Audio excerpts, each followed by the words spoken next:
The late 19th century was a time of great upheaval in Africa. European powers hungry for resources and driven by imperial ambitions were frantically dividing the continent amongst themselves. This period, known as the Scramble for Africa, saw the subjugation of countless nations and the redrawing of the African map. Italy, a relatively new nation itself, was eager to join the colonial race. It saw an opportunity in the Horn of Africa, particularly in the ancient and proud empire of Ethiopia. Italy's colonial ambitions were met with staunch resistance from the Ethiopian people, led by their emperor Menelik II. Menelik, a shrewd strategist and a visionary leader, understood the gravity of the threat posed by Italian expansionism. He was determined to safeguard Ethiopia's sovereignty and independence at all costs. The stage was set for a confrontation that would determine the fate of Ethiopia and inspire generations to come. Emperor Menelik II and Empress Teitu Betul stand as towering figures in Ethiopian history. Their leadership during this critical juncture proved instrumental in securing Ethiopia's victory. We must modernize our army and unify our people against this common enemy. Menelik, a brilliant strategist and diplomat, understood the threat posed by Italy. He was determined to modernize his army and unify the Ethiopian people against a common enemy. We will fight to the last man, to the last woman, to the last bullet.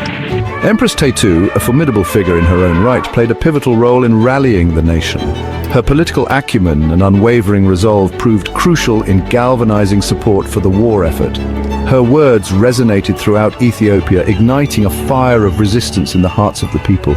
The seeds of conflict were sown with the Treaty of Wuchale in 1889.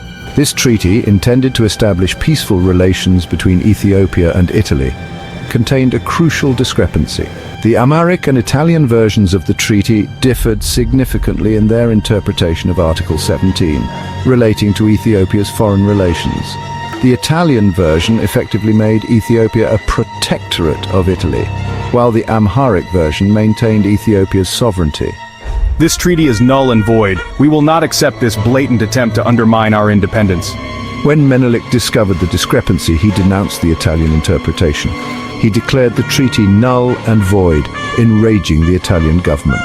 This marked a turning point. Italy seized upon this opportunity to justify their invasion of Ethiopia. They believed they could easily subdue the Ethiopians and add another jewel to their colonial crown. They grossly underestimated the resolve of the Ethiopian people and the strategic genius of their emperor. The Battle of Adwa, which took place on the 1st of March 1896, was a resounding victory for Ethiopia. With the unwavering support of Empress Teitu, we have mobilized a massive army from all corners of our empire. And Menelik, with the unwavering support of Empress Teitu, had successfully mobilized a massive army from all corners of the empire. Ethiopian warriors, armed with both traditional weapons and modern rifles, fought with unparalleled ferocity and courage. Our determination and strategic brilliance will overwhelm the Italian forces. The Italian forces, despite their superior weaponry, were overwhelmed by the sheer determination and strategic brilliance of the Ethiopian army. The Battle of Adwa was a resounding victory for Ethiopia, marking a turning point in the history of African resistance against European colonialism. It shattered the myth of European invincibility and sent shockwaves throughout the world. The victory at Adwa resonated far beyond the borders of Ethiopia.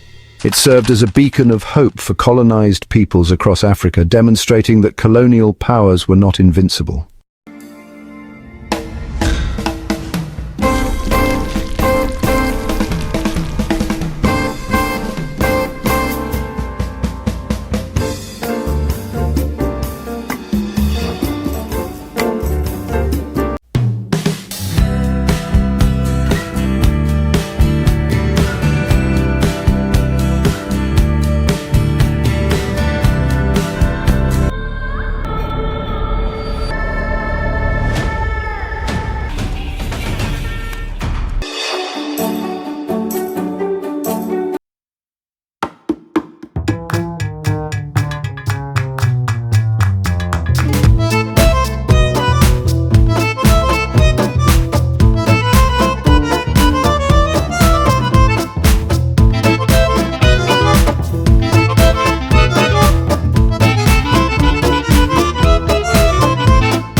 panda, panda.